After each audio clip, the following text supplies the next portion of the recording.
Здравствуйте, товарищи пациенты. Отделение гематологии Национального центра медицины.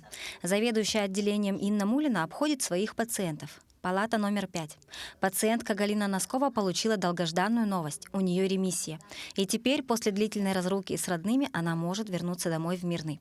Грозный диагноз множественная миелома ей поставили в 2011 году. С тех пор Галину ведет врач Инна Мулина, которая за эти годы стала ей уже как родная. Мы достигли ремиссии. Полный. Полной ремиссии, чему я очень рада. Инну Ивановну я от души поздравляю с этим званием высоким.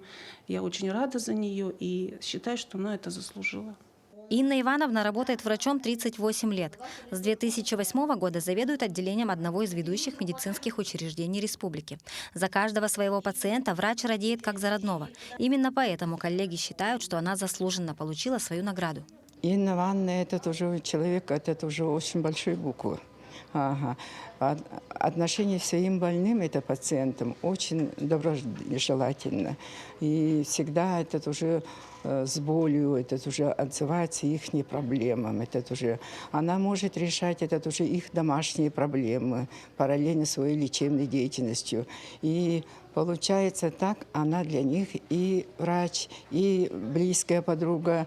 Инна Ивановна очень ответственная, требовательная, а в душе она очень добрый человек, чуткий к чужим болям. Вот поэтому, наверное, я выбрала, Инна Ивановна, профессию врача-гематолога.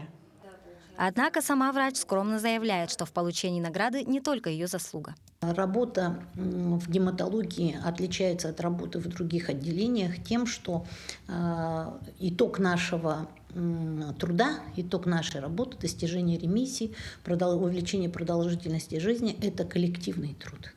И поэтому это награда всего коллектива отделения гематологии.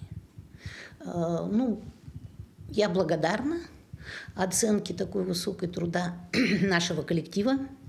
Самой большой мечтой Инны Ивановны является открытие гематологического центра, в котором якутские врачи могли бы не только обследовать и лечить пациентов, но и проводить трансплантацию костного мозга. Сейчас врачи ведут активную работу в этом направлении. Мария Кардашевская, Владимир Павлов, Якутск.